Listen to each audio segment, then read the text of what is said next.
امام محمد رحمۃ اللہ علیہ ساری رات بستر پہ لیٹے رہے، ان کا شاگرد ساری رات قریب نفل پڑھتا رہا، کہتا ہے امام صاحب سویرے اٹھے، وضو بھی نہیں کیا، نماز کی نیت باندھ لی، اور میں اللہ اللہ کرتا رہا، اور دل میں ہلکا سا خیال بھی آیا تھا کہ جناب دیکھو میں نیک آدمی ہوں، میں نے اتنی عبادت کی اور امام صاحب سوئے ہوئے ہیں۔ فرماتے ہیں صبح جب وہ بیدار ہوئے اور بغیر وضو کے مصلی پہ کھڑا ہو گئے تو اب مجھے تشویش ہوئی، میں نے کہا حضور آپ سوئے نہیں؟ فرمایا نہیں۔ کہا حضور ساری رات باوضو لیٹے رہے؟ فرمایا ہاں۔ کہا حضور کیا کرتے رہے؟ فرمایا تم اپنے لیے کام کرتے رہے، میں نبی پاک کی امت کے لیے کام کرتا رہا۔ میں نے قرآن و حدیث سے 100 مسئلہ تدبر کر کے غور کر کے عرض کیا، 100 مسئلہ نکالا میں نے، اس مسئلے میں امت کو کیا ضرورت ہے، اس میں امت کو کیا ضرورت ہے، اس سے کون کون سے مسائل لفظ ہوتے ہیں، 100 مسئلہ میں نے نکالا ہے۔ اس لیے نبی پاک علیہ السلام نے فرمایا عالم کی فضیلت عابد پر اس طرح ہے جس طرح میری فضیلت تم میں سے کسی چھوٹے پر ہے۔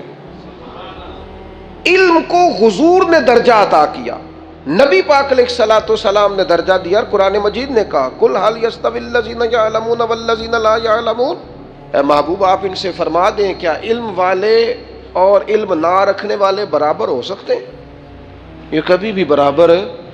علم کی حوصلہ افزائی، تعلیم کی حوصلہ افزائی۔ آج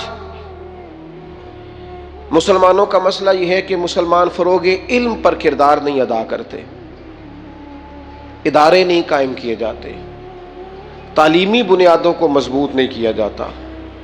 ہم غریب کی مدد کرنا چاہتے ہیں، بھوکے کو کھانا کھلانا چاہتے ہیں، کمزور کو کپڑے پہنانا چاہتے ہیں، لیکن جو اس کی اصل مدد ہے وہ کیا ہے؟ وہ اصل مدد تو یہ ہے کہ آپ اسے علم سکھائیں، اسے ہنر سکھائیں۔ پہلے 1 آدھ 2 4 لوگ تھے کھانا کھلانے والے، پھر کھانا کھلانے والے سینکڑوں ہوئے تو کھانے والے بھی ہزاروں ہو گئے۔ لیکن اگر ان لوگوں کو ہنر مند کیا جائے، تعلیم کا شعور دیا جائے، صرف روٹی کھلانا ہی صدقہ نہیں، غریب کو پیسے دینا ہی صدقہ نہیں۔ ابن ماجہ میں حدیث ہے، نبی پاک علیہ السلام نے فرمایا سب سے افضل صدقہ یہ ہے کہ بندہ علم سیکھے اور پھر دوسروں کو سکھائے، یہ افضل ترین صدقہ ہے۔ یہ بھی صدقہ کریں، تعلیمی اداروں کے قیام میں اپنا کردار ادا کریں، تعلیم کی مضبوطی میں اپنا کردار ادا کریں، تعلیمی بنیادوں کو طاقتور کرنے میں اپنا کردار ادا کریں۔ فروغ علم کی مضبوطی یہ امت کی مضبوطی ہے۔ پھر وہی بات، اگر علم آ جائے نا، اگر تعلیم کے ساتھ تربیت حاصل ہو جائے نا، اگر فہم و فراست حاصل ہو جائے نا، اگر وہ شعوری بلندی جو ایک مہذب قوم کا حصہ ہوتی ہے وہ اگر آ جائے نا، تو کوئی شخص بھی کوئی بھی لبادہ اوڑھ کے آ جائے فرق نہیں پڑتا۔ یہ جو علم ہوتا ہے نا یہ انسان کو بااعتماد کرتا ہے۔ آپ کے پاس حضرت شیخ الاسلام خواجہ قمر الدین سیالوی رحمۃ اللہ علیہ کے پاس ایک شخص آیا، چونکہ عالم تھے، اس نے آ کے کہا امام اعظم کی بات نہیں ماننی چاہیے۔ تو کچھ لوگوں کو کسی کا اعتراض سن کے غصہ آتا ہے، کچھ کو ہنسی آتی ہے کہ ہر بیچارہ دیکھو کیا کہہ رہا ہے، اس کا شعور دیکھو۔ عالم تھے نا، علم ٹھہراؤ پیدا کرتا ہے، بردباری لاتا ہے۔ فرمانے لگے کیا کہا تم نے؟ کہنے لگا جی امام صاحب کی بات نہیں ماننی چاہیے۔ تو خواجہ صاحب فرمانے لگے تیری یہ والی بات مان لوں؟ وہ چپ کر گیا، کہنے لگا جی آپ کیا کہہ رہے ہیں؟ فرمانے لگے تو مجھے یہ کہہ رہا نا کہ امام صاحب کی نہ مانو میری مانو، یعنی تیری مان لوں اور جنہوں نے رسول کریم کے صحابہ کی صحبت اٹھائی ہے ان کی بات نہ مانوں۔ یہ کب ہوتا ہے؟ جب آپ کے پاس آج علمی پسماندگی بہت زیادہ ہے۔ اس کی کچھ وجوہات ہیں۔ سب سے پہلا تو جو ہمارا غریب طبقہ ہے وہ کہتا ہے جی چھوڑیں جی، پڑھ کے کیا کرنا ہے، کچھ 4 پیسے کمائے، کسی کا میز صاف کرے، کسی کو چائے لا کے دے، کوئی موٹر سائیکلوں کا کام سیکھ لے، پڑھ کے کیا کرنا ہے۔ یاد رکھنا تعلیم انسان کو طاقتور کر دیتی ہے۔ یہ جس کو آج آپ نے 200 روپے دہاڑی پہ بھیجا ہے نا، اس کو آپ تعلیم دیں، رب بڑا کریم ہے۔ امام شافعی فرمایا کرتے تھے علم آ جائے تو پیسہ تو پیچھے پیچھے آنا شروع ہو جاتا ہے۔ ہمیشہ علم والوں کی غلام بنی ہوئی دیکھیے دولت، اس کی تو ضرورت ہی باقی نہیں رہتی ہے، تو ہاتھ باندھ کے پیچھے پیچھے انسان کے چلتا ہے۔ پھر تاجر طبقہ بھی اپنے بچوں کو تعلیم نہیں دلواتا، کہتے پڑھ لکھ کے کیا کرنا ہے، یہ جا بھی کرنی ہے نا دکان پہ بیٹھ رہے نا تو ابھی بیٹھے دکان پہ اور ابھی سے کاروبار کرے. جتنے عرصے میں اس نے تعلیم حاصل کرنی ہے اتنے عرصے کے اندر اس کو تجربہ آ جائے گا. اور خدا کے بندے اگر یہ علم پڑھ کے دکان پہ بیٹھے گا نا تو پھر یہ دکاندار نہیں ہوگا, یہ قومی سطح کا تاجر ہوگا. پھر یہ اس طرح کا شخص ہوگا کہ جو کئی لوگوں کو اور ساتھ لے کے چلے گا. پھر امپورٹ ایکسپورٹ کی دنیا میں یہ بڑا نام کمائے گا, اسے آگے بڑھنا ہے. علم اس کو مضبوط کر دے گا, یہ اپنی فیلڈ کے اندر ہی طاقتور ہو جائے گا. لیکن دکان پہ بھی بٹھا تو علم پڑھا کے بٹھا. محبوب نے بٹھایا تھا نا پڑھا کے جناب عثمان غنی کو, حضور سے دعا لے کے تقوی اختیار کر کے دین سیکھ کے تجارت کرتے تھے نا حضرت عبد الرحمن ابن عوف, تو پھر اس کا رنگ ہی کچھ اور تھا. ایک تیسرا مسئلہ ہے جس کی وجہ سے تعلیم لوگ حاصل نہیں کرتے. ایک تیسرا مسئلہ ہے, وہ ہے فضول خرچی ہماری. ہم دیگر جگہوں پہ پیسے زیادہ خرچ کرتے ہیں, تعلیمی اداروں کی طرف ہماری توجہ, جتنے پیسے ہم شادیوں پہ اڑاتے ہیں نا, دعوتوں پہ لگاتے ہیں, ان سب کو سمیٹ لو, اپنے بچوں پہ لگا دو, ان کی تعلیم پہ لگا دو. آپ ان کو باشعور کر دو. ایک عربی شاعر کا مقولہ ہے, اس نے کہا تھا یتیم وہ نہیں ہوتا جس کا ماں باپ نہیں ہوتا, یتیم تو وہ بچے ہوتے ہیں جن کو کوئی تعلیم و تربیت نہیں دیتا. وہ یتیم ہوتے ہیں بچے جن کو کوئی تعلیم نہیں دلواتا, کوئی تربیت نہیں کرتا, وہ یتیم رہ جاتے ہیں. وہ لاوارث ہیں بنیادی طور پر, اس لیے کہ کسی نے بندوبست نہیں کیا. موٹر سائیکل لے کے دیا, تو نے کتاب کیوں نہیں لے کے دی؟ تو نے اسے مہنگی گھڑی پہنائی ہے, تو نے اسے تفسیر کیوں نہیں لے کے دی؟ تو نے اسے مہنگا موبائل تھمایا ہے, تو نے اس کے ہاتھ میں رسول اللہ کے دین کی کتاب کیوں نہیں تھمائی؟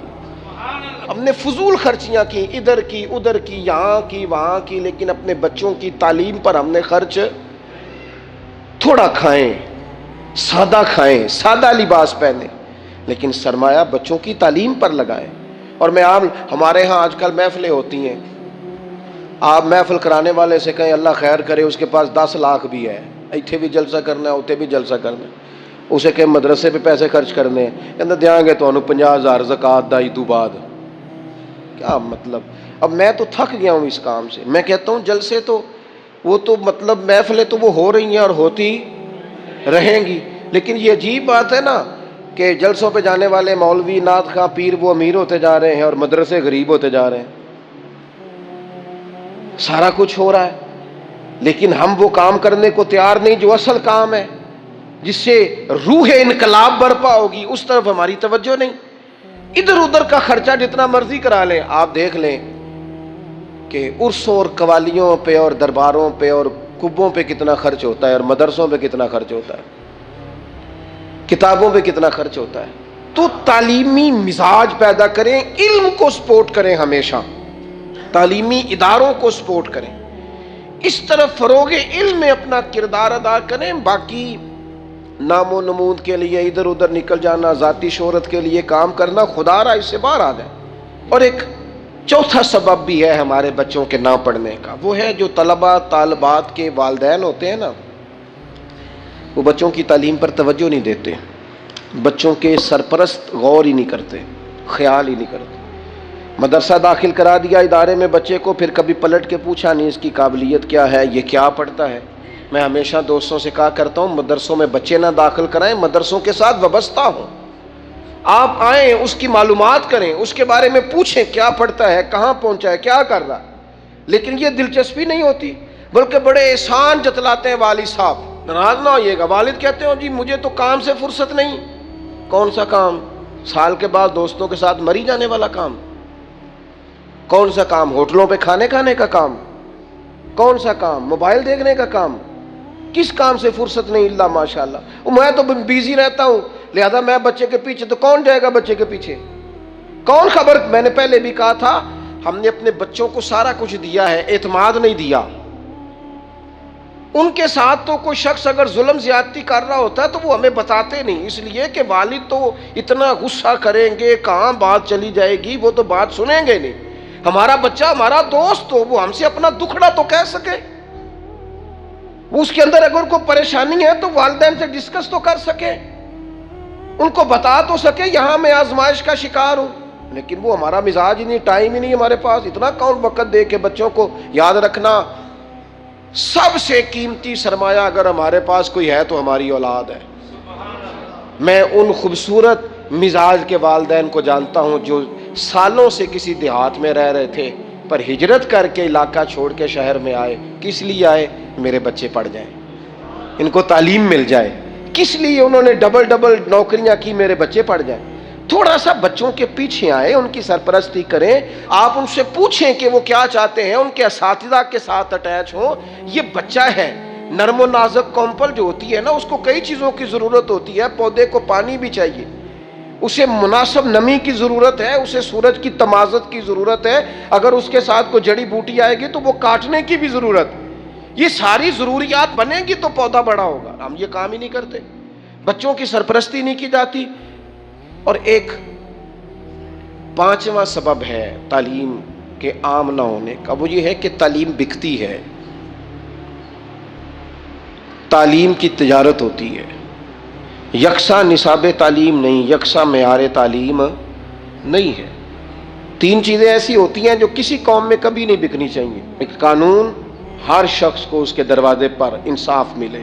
ایک صحت، کوئی کمپرومائز نہیں، کبھی کسی کی صحت پر سودے بازی نہ کریں۔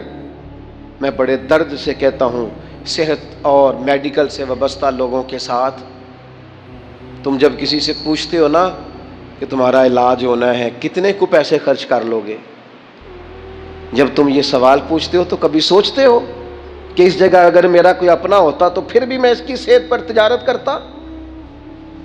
سوال پوچھتے ہو کتنے کو پیسے آپ خرچ کر لیں گے؟ اماں جی کو بڑا ہے، کوئی گھر میں کماتا ہے، نہیں تو پھر میں آپ کو سرکاری ہاسپٹل کا ایڈریس لکھ دوں، آپ وہاں چلے جائیں۔ کچھ تو خیال کریں، کچھ تو سوچیں۔ صحت پر بھی کمائی کی جائے گی، قانون پر بھی اور تعلیم کو بھی بیچا جائے گا۔ وہ عالم، وہ واعظ، وہ خطیب جس نے الف با تا سا سے لے کر بخاری شریف تک مفت پڑھا ہے استادوں سے، اسے کو کہتا ہے تقریر کرانی ہے تو کہتا ہے 40,000 ہے تمہارے پاس، تو 40,000 دے کے پڑھا ہے؟ تو نے پیسے دیے ہیں پڑھائی کے؟ یہ مزاج ختم کریں، تعلیم کو کبھی نہ بیچیں۔ تعلیم جب تک اس بنیاد پر نہ ہو ہم نے خیر خواہی کرنی ہے۔ ہمارے استاد صاحب فرمایا کرتے تھے طلباء سے فرما برداری کا بھی لالچ پیدا نہ کرنا، اس بات کا بھی لالچ پیدا نہ کرنا کہ یہ تمہارے جوتے اٹھا کے تمہارے سامنے رکھیں گے، انہیں خالص اللہ کی رضا کے لیے پڑھانا، رب تمہارے دلوں میں نور پیدا فرما دے گا۔ تعلیم کو تجارت بنا لیا گیا ہے، مزاج نہیں ہے۔ اب جس کے پاس پیسے ہیں وہ مہنگے ادارے میں اپنے بچوں کو پڑھا لے، جس کے پاس نہیں ہے، سرکاری بلڈنگیں بڑی بڑی ہیں اسکولوں کالجوں کی، لیکن وہاں اگر معیار کو ٹھیک کیا جائے، وہاں اور یہ جتنے لوگ بعد میں بڑا کالج بناتے ہیں نا، یہ سارے سرکاری اسکول میں پڑھے ہوئے ہیں۔ یہ جو بعد میں کہتے ہیں نا کہ میں نے 4,000 روپیہ فیس لینی ہے پہلی کلاس کی، یہ خود 3 روپیہ مہینہ دیا کرتے تھے۔ یعنی یہ جو آج کہتے ہیں نا جی تمہاری داخلہ فیس جو ہے وہ جانی ہے تو فلاں کاغذ بننے ہیں تو 40,000 جمع کرا دو، اور باپ بیچارہ کہہ رہا ہے قسطیں نہیں ہو سکتی، 2-4 قسطیں نہیں ہو سکتی۔ ان کے اپنا داخلہ 419 روپے گیا تھا جب انہوں نے میٹرک کیا تھا۔ کیوں ہم بھول گئے اس وقت کو کہ جب ہمیں تعلیم کی ضرورت تھی تو کشادہ تھا ہمارے لیے مسئلہ، اور ہم نے لوگوں کے لیے تعلیم کو تجارت کبھی نہ بنائیں، تعلیمی مزاج پیدا کریں۔ ہاں یہ میں آپ کو صحیح بتاتا ہوں کہ جہاں تعلیم مفت ہوتی ہے نا وہاں کچھ قدر کم ہوتی ہے، لیکن اب اس کو دیکھ کر کیا ہم ان چیزوں کی تجارت شروع کر دیں گے جو چیزیں ٹھیک نہیں؟ تعلیم کے مزاج کے اندر سے تجارت کو ختم کیا جائے اور قومی سطح پر ختم کیا جائے۔ اور میں تعلیمی ادارے چلانے والوں سے کہوں گا خدا را اس کو قومی، ملی اور دینی فریضہ سمجھ کے سر انجام دو۔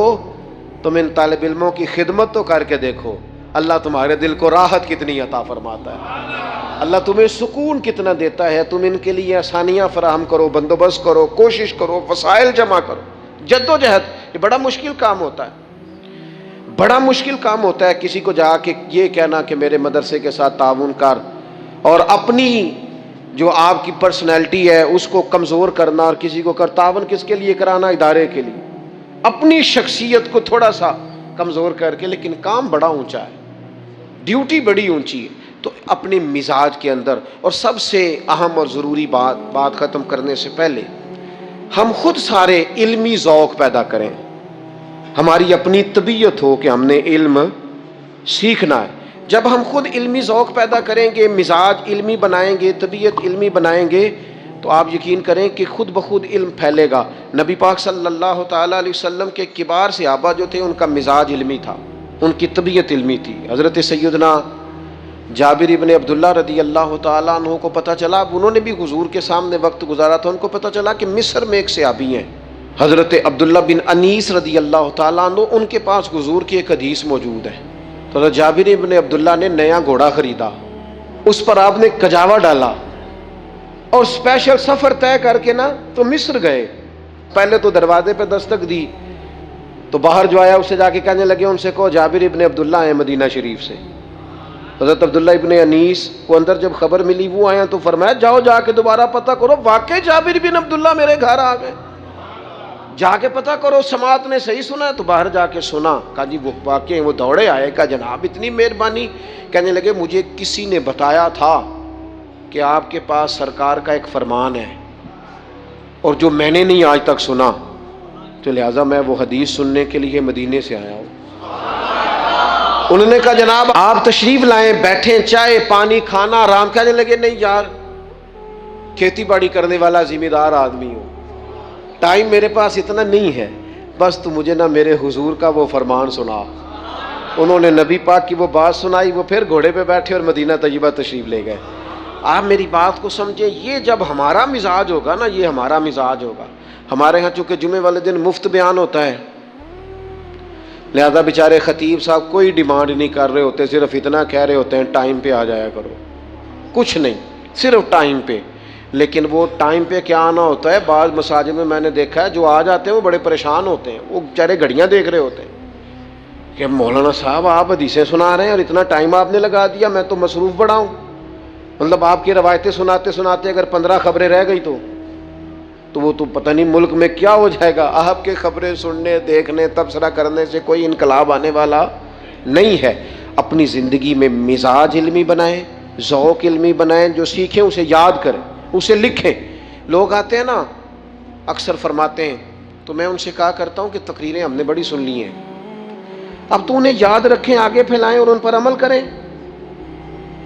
اور ان چیزوں کو جمع کریں.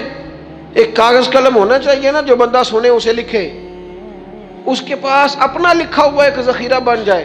تو علم کا مزاج پیدا کریں، علم کو سپورٹ کریں، اور بالخصوص اپنے بچوں پر توجہ دیں. مہنگے اسکول میں داخل کرا لیں یا سستے میں کرا لیں، اس کی سرپرستی کریں، اس کے پیچھے جائیں، اس کی فائل دیکھیں، محاسبہ کریں، دیکھیں کہاں کس چیز میں کمزوری آ رہی. ہمیں پوری پودا لگا کے جو لوگ غافل ہو جاتے ہیں، وہ پودا جوان نہیں ہوتا، اس کو لگائیں تو پھر اس کے پانی کا خیال کریں، اس کی پوری تربیت کریں، نشو و نما میں اپنا کردار ادا کریں. رسول کائنات صلی اللہ تعالی علیہ وسلم جب دنیا میں تشریف لائے نا، تو دنیا کے اندر چاروں جانب گھوپ اندھیرا تھا، کفر کا، شرک کا، ظلم کا، بربریت کا، بدعقیدگی کا، عورتوں پر زیادتی کا، بچیوں کو زندہ درگور کرنے کا، غریبوں اور لاچاروں کا مال چھین لینے کا، زیادتی کرنے، ہر قسم کا گوپ اندھیرا موجود تھا. نبی اکرم صلی اللہ تعالی علیہ وسلم کی تشریف آوری کے بعد حضور کی عمر مبارک جب 40 سال کی ہوئی تو اللہ تعالیٰ نے پہلی وحی نازل فرمائی. اب اس پہلی وحی کے اندر چونکہ بہت سارے اندھیرے تھے، بہت ساری آزمائش تھی، سوال یہ تھا کہ سب سے پہلا حکم کیا ہے. سب سے پہلے توحید کی بات کی جائے، سب سے پہلے غریب کی بات کی جائے، سب سے پہلے عورتوں کے حقوق کی بات کی جائے، سب سے پہلی بات کیا کی جائے. لیکن قربان جائیں، جب پہلی وحی نازل ہوئی ہے تو پہلی بات یہ کی گئی کہ اقرا، پڑھیے. اقرأ بسم ربک الذی خلق، پڑھیے اپنے رب کے نام سے جس نے پیدا کیا ہے۔ ان سارے اندھیروں کے بیچ جس اجالے کی سب سے پہلے بات کی گئی وہ علم کا اجالا ہے۔ پہلے پڑھیں، علم حاصل کریں۔ جب انسان پڑھتا ہے، علم حاصل کرتا ہے، تو پھر اسے پتہ چل جاتا ہے کہ عقیدہ توحید کتنا ضروری ہے۔ پھر اسے خود بخود احساس ہو جاتا ہے کہ نبی پاک علیہ السلام کی محبت، حضور کی فرما برداری یہ کس قدر ضروری ہے۔ جب انسان تعلیم حاصل کرتا ہے، شعور کی بلندیاں حاصل کرتا ہے، تو اسے پتہ چل جاتا ہے عورتوں کے حقوق کیا ہیں۔ اسے سمجھ آنے لگ جاتی ہے کہ مظلوم، غریب، لاچار کی مدد کیسے کرنی ہے۔ پہلی بات یہ ہے کہ اقرا، پڑھیے۔ تعلیم ایک ایسا نور ہے جو سارے اندھیروں کو دور کر دیتا ہے۔ آپ کسی کمرے میں داخل ہو جائیں، اس کمرے میں سانپ بھی ہے، بچھو بھی ہے، کچھ اور موذی جانور بھی ہیں۔ اب ایک بات تو یہ ہے کہ آپ الگ الگ محنت کریں، پہلے مچھو کو ماریں، پھر موذی جانور دیگر ماریں، پھر آپ سانپ کو ماریں، الگ الگ محنت کریں، قابو کریں۔ ایک تو یہ بات ہے، اور ایک یہ ہے کہ آپ اس طرح کریں، اس اندھیرے کمرے میں نا روشنی کا بندوبست کریں۔ آپ اس میں چراغ جلا دیں، سانپ بھی دوڑنا شروع کر دے گا، نکل جائے گا، بچھو بھی نکل جائے گا، چونکہ یہ سب اندھیرا ڈھونڈتے ہیں۔ آپ روشنی کر دیں، یہ نکل جائیں گے سارے۔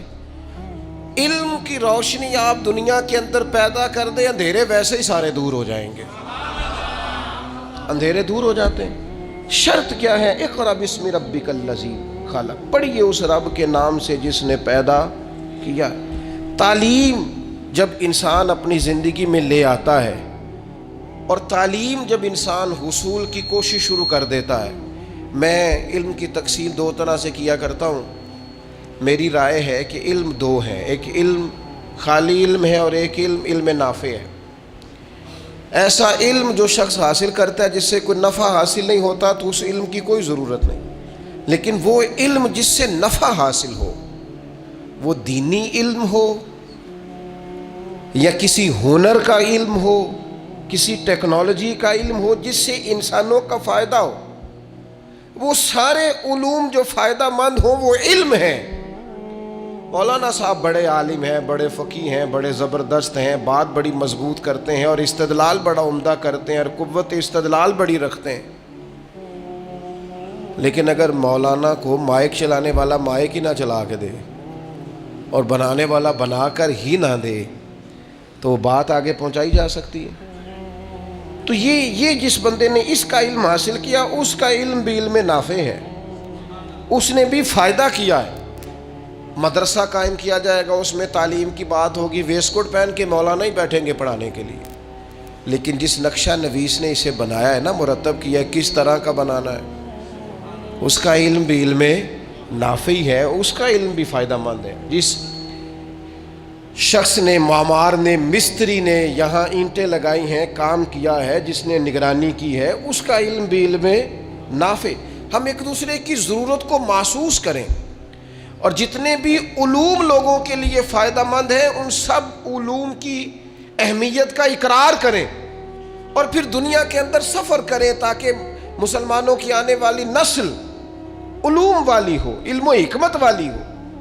ضرورت پڑ گئی تھی نا کشتی بنانے کی، تو بنائی نا کشتی حضرت نوح علیہ السلام نے۔ ضرورت پڑ گئی تھی نا کپڑے سینے کی، تو سیے نا کپڑے جناب ادریس علیہ السلام نے۔ ضرورت پڑ گئی تھی نا تو حضرت آدم علیہ السلام 1000 پیشہ جانتے تھے، 1000 زبانیں بولتے تھے۔ وَعَلَّمَ آدَمَ الْأَسْمَاءَ كُلَّهَا، رب فرماتے ہیں ہم نے آدم کو علم سکھایا ہے۔ لوگ تو کلی کا انکار کرتے ہیں، نے فرمایا كُلَّهَا، کل علم سکھائے جناب آدم علیہ السلام۔ حضرت آدم کی جو فضیلت ہے وہ بھی علم کی وجہ سے۔ علم کا حصول اور علم کی طرف اسلام کبھی بھی علم اور تحقیق سے عداوت نہیں رکھتا۔ اسلام کہتا ہے بار بار قرآن میں تدبر کرو، غور کرو، فکر کرو، معنی اخذ کرو۔ ہمارے ہاں نا لوگوں نے اپنی اپنی مرضی کے حساب کے کام سمجھ لیے، بہت سارے کام ہیں دنیا میں کرنے والے، ایک بڑا بنیادی کام دعوت خیر دینا بھی ہے. آپ نے کبھی دیکھا ہے کسی بلڈنگ میں، کسی گھر میں، کسی چوک میں آگ لگ جائے تو ارد گرد کے سارے پڑوسی دوڑ آتے ہیں، پائپ لے کر، پانی لے کر، کچھ لے کر. ان سے اگر آپ سوال کریں نا کہ میاں وہ آگ تو فلاں کے گھر میں لگی ہے، فلاں کی دکان پہ لگی ہے، فلاں کے کھیت میں لگی ہے، فلاں آدمی کی بلڈنگ اور مارکیٹ میں لگی ہے، تو آپ سارے کیوں پانی پہ دوڑ رہے ہیں اور سارے کیوں جدوجہد کر رہے ہیں؟ تو زبان حال سے ہر آدمی آپ کو جواب دے گا کہ جب آگ لگتی ہے نا تو وہ یہ تھوڑا دیکھتی ہے کہ گھر کس کا ہے. جب آگ لگتی ہے تو وہ یہ تھوڑا دیکھتی ہے دکان کس کی ہے. جب آگ پھیلتی ہے، اپنی لپیٹ میں لیتی ہے، تو یہ تھوڑا دیکھتی ہے کہ مارکیٹ کا مالک کون ہے. آگ آگ ہوتی ہے، آگ اندھی ہوتی ہے. اگر اسے بجھایا نہ جائے تو وہ تمیز نہیں کرتی، وہ فرق نہیں کرتی. جو اس کی لپیٹ میں آئے اسے اپنی لپیٹ میں لے لیتی ہے. سیلاب آ گیا، بند ٹوٹ گیا کسی دریا کا، کسی ندی نالے کا، کسی ایسی جگہ جس کا پانی آئے گا فصلوں کو، آبادیوں کو، گھروں کو نقصان پہنچائے گا، تو سارے لوگ وہ بند باندھنے کے لیے دوڑ پڑتے ہیں. کوئی مٹی لا رہا ہے، کوئی ریت لا رہا ہے، کوئی حکومت کو اطلاع دے رہا ہے، کوئی کچھ کر رہا ہے، کوئی متعلقہ اداروں سے بات کر رہا ہے، سارے آ رہے ہیں. تو ان سے پوچھا جائے گا کہ میاں آپ کا تو گھر قریب ہے ہی نہیں، آپ کا تو کھیت ہی پاس نہیں، آپ تو دور وہ دوسرے تیسرے محلے میں رہتے ہیں. اس سے اگر متاثر ہوں گے بھی تو قریب والے گھر ہوں گے، قریب والا کھیت پانی سے متاثر ہوگا. تو وہ آگ بجھانے والے اور سیلاب روکنے والے سب آپ کو یہی کہیں گے کہ جب سیلاب آتا ہے تو وہ یہ تھوڑی دیکھتا ہے گھر کس کا ہے، وہ یہ تھوڑی دیکھتا ہے کہ مکان کس کا ہے، وہ یہ تھوڑی دیکھتا ہے فصل کس کی ہے اور کچی ہے کہ پکی ہے. جب وہ آ جاتا ہے پھر وہ سب کچھ بہا کے لے جاتا ہے. بس آپ بات سمجھ گئے. میں مثال دے کے تھوڑا سا آپ کو اپنی بات سمجھانے کی طرف لے آیا. میرے بھائیوں یاد رکھنا، سب مل کے آگ بجھاتے، سارے مل کے سیلاب کیوں؟ وہ اس لیے کہ سب کو پتہ ہوتا ہے اگر یہ روکا نہ گیا تو میرا گھر بھی اس کی لپیٹ میں آ سکتا ہے، میرا کھیت بھی آ سکتا ہے، میری دیوار بھی گر سکتی ہے. یہ دنیا میں جتنا برائیوں کا سیلاب آیا ہے، بے حیائی کا سیلاب آیا ہے، مجھ سے ناراض نہ ہونا، میں بہت ساری شادیوں پہ جایا کرتا تھا. کم از کم مسلمانوں کے اندر اتنی تمیز باقی تھی کہ ایک طرف مرد بیٹھیں گے، ایک طرف عورتیں بیٹھیں گی اور بیچ میں پردہ لگایا جائے گا. یہ میں چند سالوں سے دیکھ رہا ہوں، وہ پردہ بھی ہٹ گیا، وہ صورتحال بھی بدل گئی ہے. ہم نے خود آگ لگائی ہے چمن میں اپنے، بے سبب گردش ایام کو الزام نہ دو. ہم نے خود نور کا ظلمت سے کیا ہے سودا، کر کے توہین سحر شام کو الزام نہ دو. اکبر الہ آبادی کہتے ہیں بے پردہ نظر آئیں کل مجھے چند بیبیاں، اکبر زمین میں غیرت قومی سے گڑ گیا. پوچھا جو آگے بڑھ کے ان سے کہ تمہارا پردہ کدھر گیا؟ کہنے لگی وہ عقلوں پہ مردوں کی پڑ گیا، وہ مردوں کی عقلوں پہ پڑ گیا. آہستہ آہستہ سب پیسے آئے نہیں، جدت آئی نہیں، مال آیا نہیں، عہدہ ملا نہیں، اور لوگ جدید ہوئے نہیں. تمیز ہی ختم ہو گئی ہے، خیال ہی نہیں رہا پردہ کس چیز کا نام ہے. وہ کسی فقیر نے کہا تھا میرا تو پوتا بازار سے ایک ٹافی لینے گیا تھا، چاکلیٹ لے کے آیا تھا، تو وہ چاکلیٹ جب تک باپردہ تھی مکھیوں سے بچی ہوئی تھی، اور جیسے ہی اس نے اس کے اوپر سے ریپر اتارا ہے تو مکھیوں نے حملہ کیا ہے، گندگی آ گئی. آپ کو پتا ہے جب تک حیا کی چادر لوگ اوڑے رکھتے ہیں وہ گندگی سے بچے رہتے، لیکن جیسے ہی وہ چادر ہٹ جاتی ہے، میں اس لیے تنقید نہیں کر سکتا کہ جتنی بھی بیاہوں میں شادیوں میں لوگ موجود ہوتے ہیں وہ غیر تو نہیں ہیں، وہ ہمارے اپنے ہی ہیں، لیکن ہم سب تمیز بھول جائیں گے. سیلاب آ جائے گا گناہ کا. مجھ سے ناراض نہ ہونا، سیانا آدمی ہے، سمجھدار ہے، پڑھا لکھا ہے، اس کے بالوں میں چاندی آ گئی ہے، لیکن اپنے موبائل سے اگر وہ واہیات ویڈیو کسی کو بھیجتا ہے تو مجھے بتانا کہ میں سوچ اور ذوق کا ماتم نہ کروں. میں اس معاشرے کو معاشرہ کہوں یا انسانوں کا بے ہنگم ہجوم کہوں؟ کچھ لوگ کچھ ایسی گفتگو کر رہے ہوتے ہیں جو ان کی شخصیت سے میچ نہیں کر رہی ہوتی. ان کا قد بہت اونچا ہوتا ہے، ان کا سٹیٹس بہت بلند ہوتا ہے، ان سے بہت بزرگی والی بات کی توقع ہوتی ہے، لیکن وہ ایسی گفتگو کرتے ہیں. کرنا کیا ہے؟ کس طرف جانا ہے؟ میں چھوٹا سا خادم الدین کا، میرے پاس بڑی تعداد نوجوانوں کی آتی ہے، میں دن رات ڈیل کرتا ہوں. میں نے آج آپ سے کہا تھا تقریر نہیں کرنی، دل کی باتیں کرنی ہے. میں آپ کو اللہ کو حاضر ناظر جان کے کہتا ہوں، میرا جوان برا نہیں ہے. داڑھی نہ بھی رکھی ہو نا، نماز پابندی سے خدا نہ خواستہ نہ بھی پڑھتا ہو، اور اس کا دینی حلیہ نہ بھی ہو، تو پھر بھی میں نے دیکھا ہے مدینے والے کا نام آئے تو اس کی آنکھوں میں چمک پیدا ہو جاتی، اس کی روح روشن ہو جاتی کہ میری ملت کا جوان برا تھوڑی تھا. لیکن جب چاروں جانب سوسائٹی میں ماحول ہی ایسا بنا دیا جائے، جب جدت کے نام پر اور دور کے تقاضوں کے نام پر بچوں کے ہاتھوں میں آگ کے انگارے دے کر انہیں کہا جائے کہ بیٹا نہ آپ نے اس کی تپش کے قریب جانا ہے اور نہ آپ نے جلنا ہے، پھر مجھے بتائیں قوم کیسے بچے گی؟ تو ہم نے کرنا کیا ہے؟ ہم نے کرنا یہ ہے کہ کسی ایک مبلغ کے ذمے نہیں لگانا، کسی ایک عالم کے ذمے، کسی ایک خطیب واعظ کے ذمے نہیں لگانا. جس طرح سارے مل کے آگ نہیں بجھاتے، ہم نے بھی سب نے مل کے دین کی تبلیغ کر دی.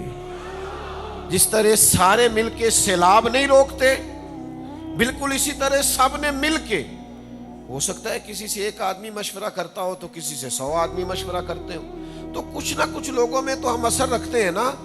اپنے حلقہ اثر میں ہر ایک نگہبان ہے، ہر ایک سے رعایا کے بارے میں پوچھا جائے گا، ہر ایک سے سوال ہوگا، تو تھوڑا تھوڑا کر کے جد و جہد کرنی شروع کریں. یہ کسی ایک آدمی کے بس کی بات نہیں رہی. میں سب جگہوں پہ نہیں جا سکتا، سب جگہوں پہ بات نہیں کر سکتا. یہ تو اب سب کو مل کے چلنا پڑے گا، اور مل کے چلیں گے تو اللہ فضل فرما دے.